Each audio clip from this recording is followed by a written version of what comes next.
إنسان محمد صلى الله على سيدنا محمد.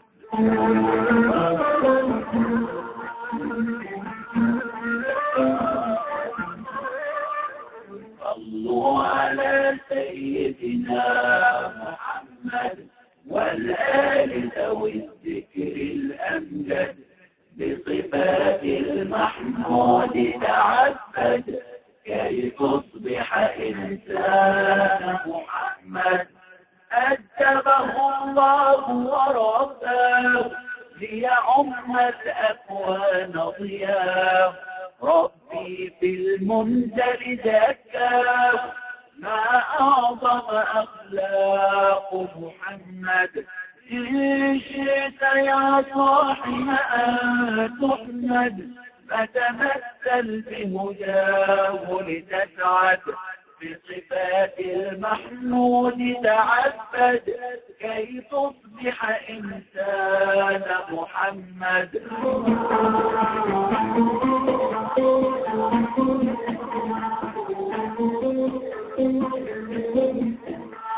أشعار المقدمة سعد القليعي. إنشاد محمود التهامي.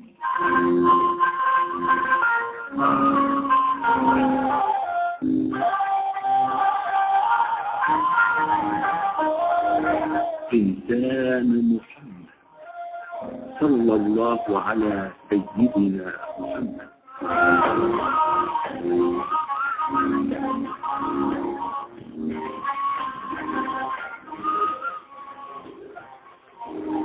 تشرف به معكم أمنية الإبياري.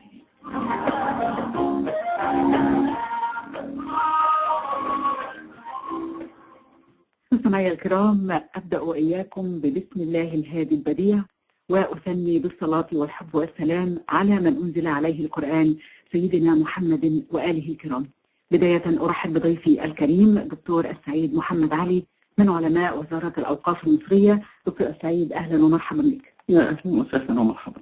مستمعي الكرام، كما نتجول كل أسبوع مع الخصائص النبوية لنبينا الكريم صلى الله عليه وآله وسلم، نتحدث الليلة عن خاصية أو مجموعة من الخصائص في الآخرة. دكتور سعيد، أبدأ معك ويوم العرض ويوم الحساب، وفي هذا اليوم العديد والعديد من الخصائص التي كرم الله بها النبي الكريم صلى الله عليه وآله وسلم.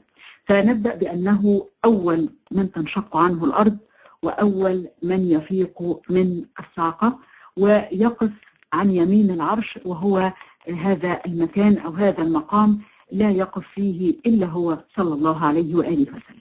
بسم الله الرحمن الرحيم. الحمد لله رب العالمين، والصلاة والسلام على سيدنا محمد وعلى آله وصحبه أجمعين، وبعد.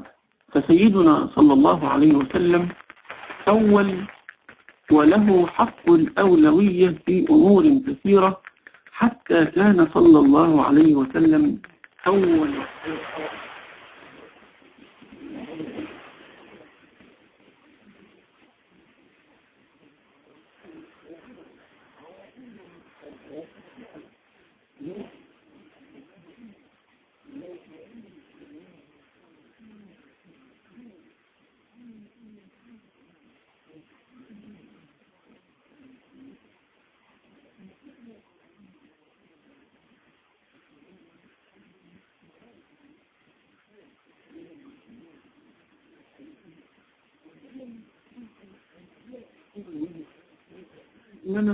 هو أقل درجات الصعق له عليه الصلاة والسلام، إذ أنه أول من يفيق من هذه الصعق. وفي الحديث: أنا سيد ولد آدم ولا فخر، وأنا أول من تنشق عنه الأرض ولا فخر. يؤكد هذا أنه صلى الله عليه وسلم قال أنا. ونحن إذا سمعنا من نقول أنا ظننا أنه يتكبر، لكنه صلى الله عليه وسلم لا يمت إلى هذا الجانب بصلة، الدليل أنه قال ولا فخر. إذا حينما يقول سيدنا ولا فخر، إنما هو يصف ولا يفخر، أو يقر حقيقة نعم، هو يصف حقيقة من الله تبارك وتعالى بها عليه، وهي أنه صلى الله عليه وسلم سيد في الدنيا وفي الآخرة، أنه صلى الله عليه وسلم أول من انشق عنه الأرض، يعني يبعث من الأرض. وفي الحديث أنا أول الناس خروجا إذا وفيت. هو صلى الله عليه وسلم له أولوية متفردة، أول من يفيق من الصعقة. وفي هذا ورد: لا تخيروني من بين الأنبياء فإن الناس يصعقون يوم القيامة فأكون أول من يفيق، فإذا أنا بموسى آخذ بقائمة من قوائم العرش فلا أدري أفاق قبلي أم جوزي بصعقة الطور. وهذا يعود بنا إلى سيدنا موسى عليه الصلاة والسلام حينما سأل مولانا عز وجل الرؤيا، ولما جاء موسى لميقاتنا وكلمه ربه قال رب أرني أنظر إليك قال لم تراني ولكن انظر إلى الجبل فإن استقر مكانه فسوف تراني. فلما تجلى ربه للجبل جعله دكا وخر موسى صعقا. هذه التي أشار إليها رسول الله بصعقة الطور. وفي الحقيقة أنه صلى الله عليه وسلم هو أول من يفيق من الصعقة، لكن يليه سيدنا موسى عليه السلام.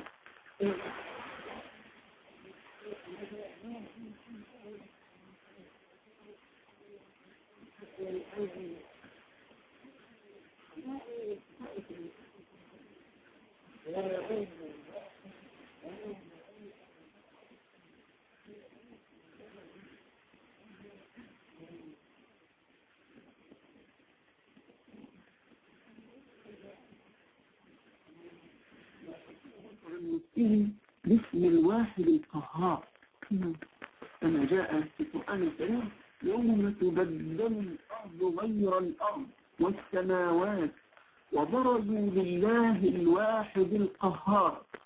هذه الخاصية تحدث عنها مولانا عن نفسه بأنه الواحد القهار. فإذا من على سيدنا محمد أن يكون أقرب ما يكون إليه عليه الصلاة والسلام، فهذه من خصائصه التي لا شك فيها عن يمين العرش. وفي هذا ورد: أنا أول من تنشق عنه الأرض فأكسى حلة من حلل الجنة ثم أقوم عن يمين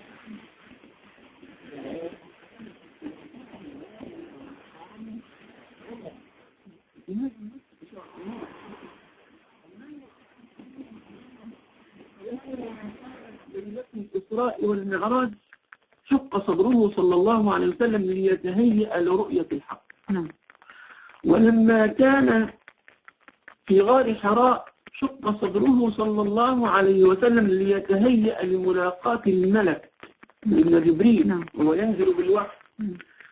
إذن كأن الحديث هنا أثبت أن رسول الله سيكسى حلة من حلل الجنة تليق بذات الله وكرمه ومقامه العظيم، فيكساها سيدنا محمد صلى الله عليه وسلم ليقدم بها على الحق تبارك وتعالى، وعند ذلك يقوم عن يمين العرش مقاما لا يقوم ذلك المقام أحد غيره من الخلائق، كما ذكرت لا نبي مرسل ولا ملك مقرب.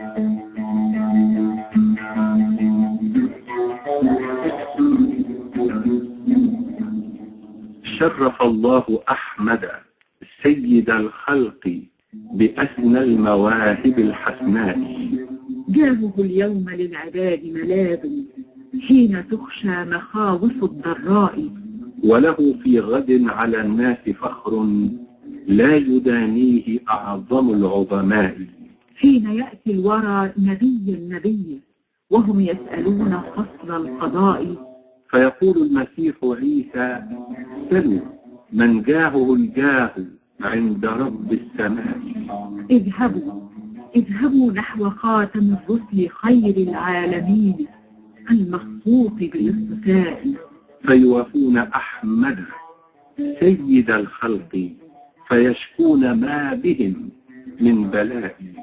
فإذا ما أتوه قال وقد أبصر ما ناله من اللأواء.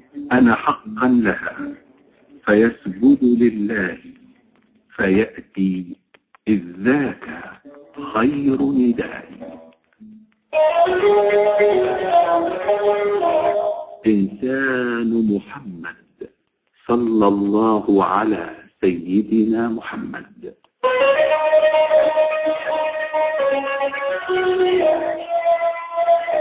دكتور سعيد، ننتقل إلى الخاصية الثانية وما زلنا في يوم الحساب، يوم العرض، واختص الله سبحانه وتعالى نبيه الكريم بأنه صاحب لواء الحمد، وأنه في هذا اليوم هو إمام النبيين وقائدهم وخطيبهم صلى الله عليه وآله وسلم.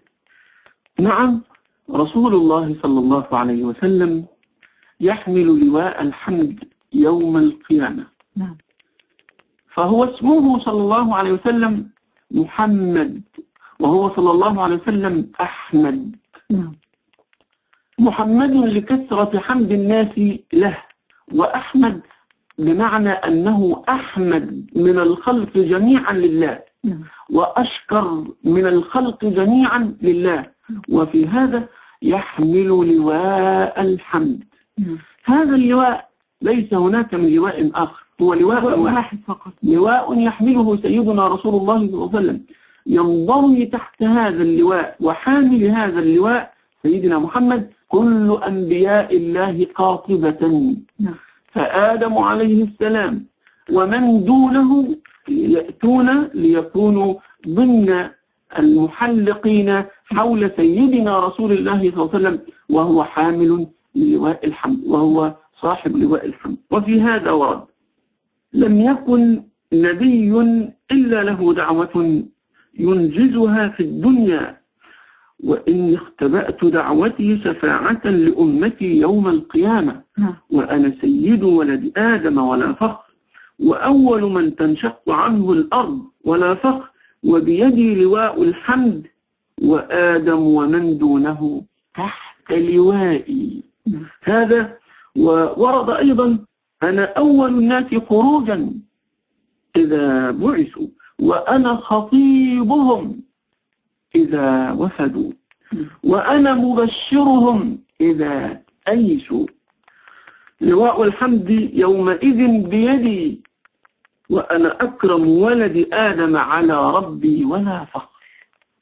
ومن هذا يتبين لنا ملحظ هام، وهو أنه صلى الله عليه وسلم خطيب الناس، كل الناس، خطيب البشرية إذا وفدوا على الحق تبارك وتعالى. وفي هذه الخطبة فيها ما فيها من العظمة، كيف أن الناس يقدمون على كل الأنبياء ويتوسلون إليهم أن ينقذوه وأن يشفعوا لهم، فيأتون إلى آدم فيقول نفسي، هلموا إلى نوح فيقول نفسي، هلموا إلى إبراهيم فيقول نفسي، فيقول هلموا إلى موسى فيقول نفسي، هلموا إلى عيسى فيقول نفسي، ثم لم يجدوا ملاذا إلا حضرة النبي صلى الله عليه وسلم، فيأتون إليه فيتوسلون به، فيشفع صلى الله عليه وسلم ليس لأمته فحسب، وإنما يشفع لكل الناس، لكن الشفاعة تتفاوت على قدر كل منهم، فليست الشفاعة لهذا المحسن كهذا المؤمن، وليست الشفاعة للمؤمن كهذا المسلم، وليست الشفاعة للمطيع كالشفاعة للعاصي. وفي كون النبي الحبيب صلى الله عليه وآله وسلم دكتور سعيد في هذا اليوم هو إمام الأنبياء وخطيب الأنبياء، أيضا في رواية أخرى أنه هو وأمته يكونون على ربوة، فأيضا يعني هو لا ينسى هذه الأمة في كل فضل يتمتع به من الله سبحانه وتعالى، يبحث عن نصيب أمته في هذا الفضل وفي هذا العطاء. وقال صلى الله عليه وآله وسلم: وهذا هو المقام المحمود.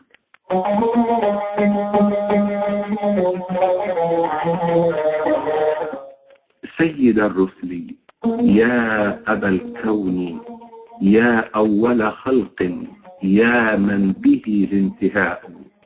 سوف يبدو في الحشر جاهك كالشمس متى عوز الأنام الضياء.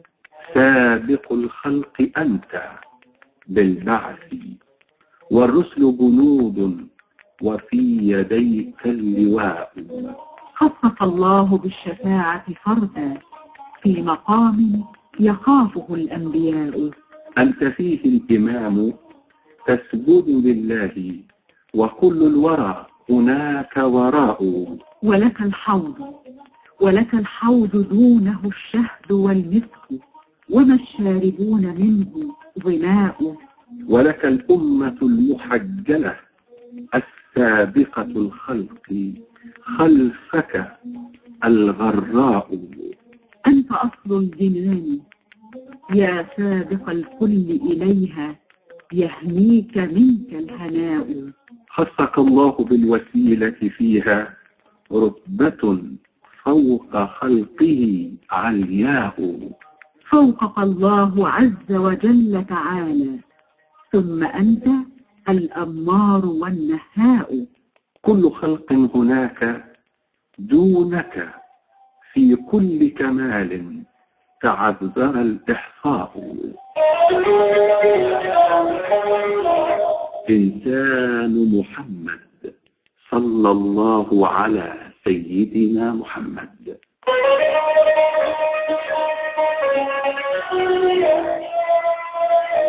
دكتور أسعيد، ننتقل إلى الخاصية الأخرى معنا في هذه الليلة، وهو أن النبي الكريم صلى الله عليه وآله وسلم هو أول من يعبر على الصراط يوم القيامة.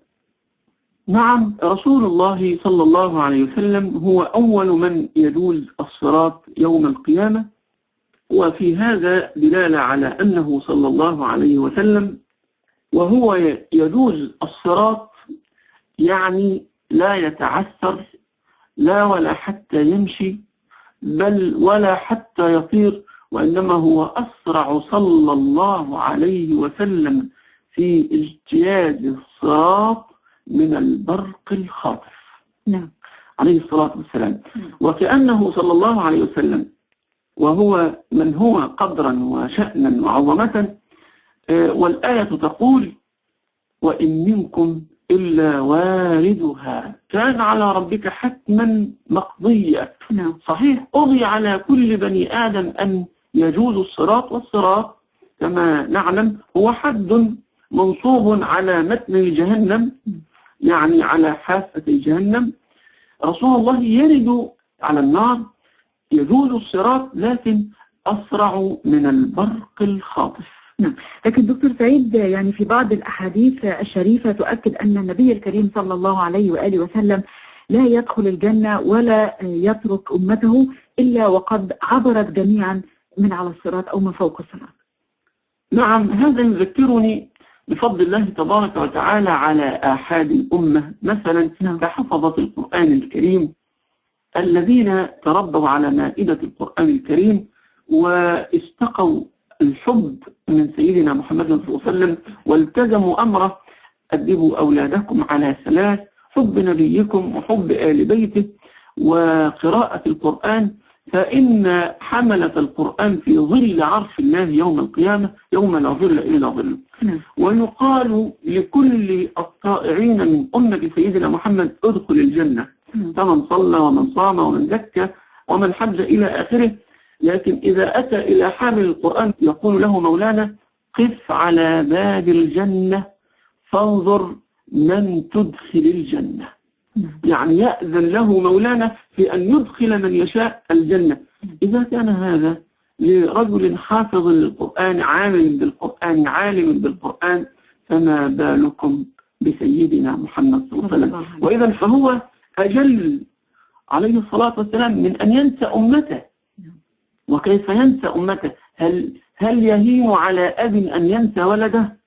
رسول الله صلى الله عليه وسلم أولى بالمؤمنين من أنفسهم، وهذا بصريح الآية القرآنية من سورة الأحزاب: النبي أولى بالمؤمنين من أنفسهم. إذن هو لا ينساهم صلى الله عليه وسلم حتى يدخلوا الجنة صلى الله عليه وسلم. وقد ورد أيضا في الأثر أن رسول الله صلى الله عليه وسلم بكى يوما، فنزل عليه سيدنا جبريل وكان عند منبره، فقال: ما يبكيك يا رسول الله؟ قال: أمتي يا جبريل. فصعد سيدنا جبريل إلى الحق تبارك وتعالى لينقل إليه وهو أعلم سبحانه وتعالى سر بكاء رسول الله صلى الله عليه وسلم. فلما سأله قال إن محمدا يبكي على أمته. قال له اهبط إلى محمد وقل له ربك يقرئك السلام ويقول لك إنا سنرضيك في أمتك ولا نسوءك. وصدق الله. والضحى والليل إذا سجى ما ودعك ربك وما قلى وللآخرة خير لك من الأولى ولسوف يعطيك ربك فترضى. قال أنا لا أرضى وواحد من أمتي في النار. نعم. هذا هو نبينا الكريم. لكل من يعتقد أن هذا النبي قد انتهى دوره من إنسان أمته، كلا وألف كلا، إن دوره مستمر في وجوده البشري وفي انتقاله ومعنا يوم العرض ويوم الحساب، وحتى يطمئن أن كل فرد في هذه الأمة التي انتمت إليه صلى الله عليه وآله وسلم قد يتمتع بمكانه وبمقعده في الجنة. اللهم صل وسلم على سيدنا محمد واجعل نوره دليلنا إلى صراطك المستقيم وقائدنا مع عبادك الصالحين إلى جنات النعيم وعلى آله وصحبه وسلم. إنسان محمد صلى الله على سيدنا محمد.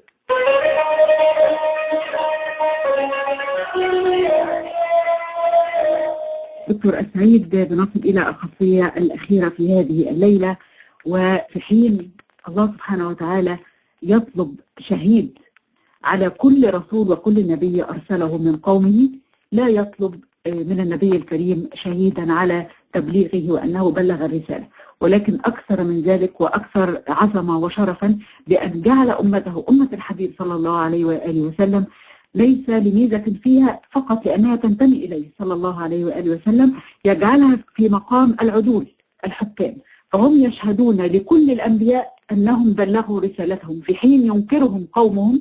كل نبي ينكر عليه قومه، وتجيء أمة الحبيب صلى الله عليه وآله وسلم فتشهد لكل الأنبياء والرسل.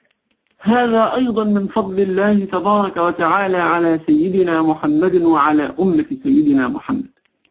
والدليل قول الله تعالى بسم الله الرحمن الرحيم وكذلك جعلناكم أمة وسطا لتكونوا شهداء على الناس ويكون الرسول عليكم شهيدا. نعم.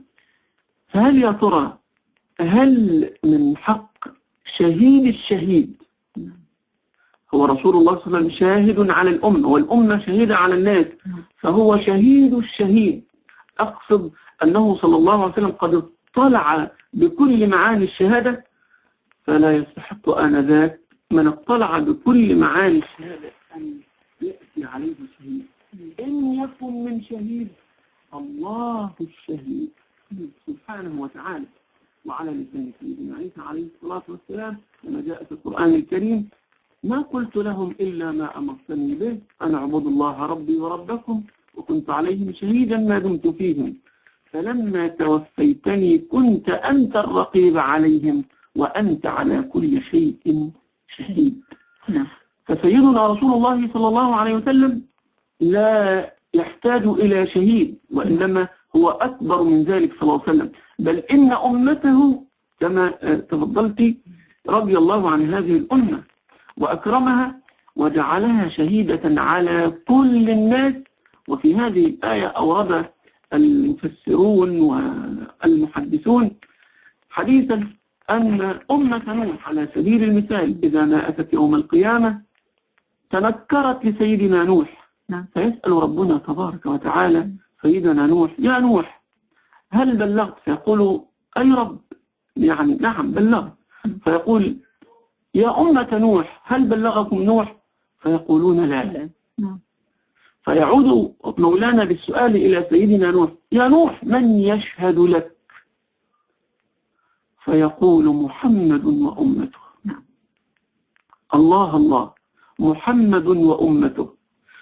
ونوح هو أول رسول يعني حتى يقولون إنه رسول الإنسانية الثانية أو البشرية الثانية بعد الطوفان يعني. نعم. أقصد أنه متقدم. نعم. ومع ذلك يستدل ويستشهد بآخر الأمم لأنها أعظم وأجل وأشرف وأفضل وأكرم الأمم كرامة لسيدنا محمد. فيشهدون فيقول الله لهم وهل رأيتم، يسأل مولانا أمة سيدنا وهل رأيتم، يعني هل رأيتم نوح حينما بلغ؟ يقولون إن نبينا بلغنا أن نوحا بلغ قومه فنحن نشهد بشهادة رسول الله صلى الله عليه وسلم.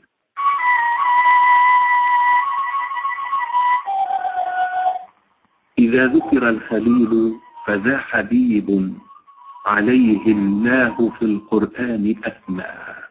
وإن ذكروا نجي الطور فاذكر نجي العرش مفتقرا لتغنى. فإن الله كلم ذاك وحيا وكلم ذا مخاطبة وأثنى.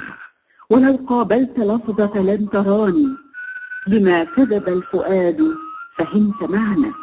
فموسى خر مغشيا عليه وأحمد لم يكن ليزيغ ذهنا. وإن ذكروا سليمان بملك فحاز به الكنوز وقد عرضنا. فبطحاء مكة ذهبا أباها يبيد الملك واللذات تفنى. وإن يك درع داود لبوسا يقيه من التقاء البأس حصنا. فدرع محمد القرآن لما تلا والله يعصمك اطمأنا. وأغرق قومه في الأرض نوح بدعوة لا تذر أحدا فأفنى. ودعوة أحمد ربك بقومي فهم لا يعلمون كما علمنا. وكل المرسلين يقول نفسي وأحمد أمتي إنسا وجنا. وكل الأنبياء بدور هدى وأنت الشمس أكملهم وأهدى. وكل الأنبياء بدور هدى وأنت الشمس أكملهم وأهدى.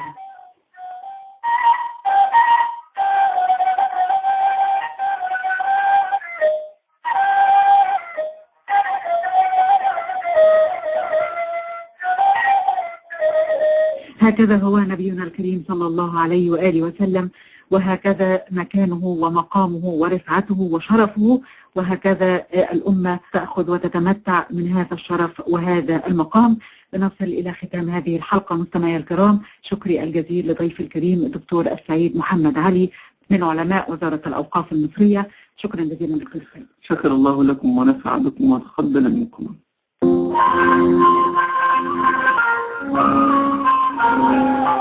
وفي الجمعة القادمة إذن جديد بلقاء جديد في صحبة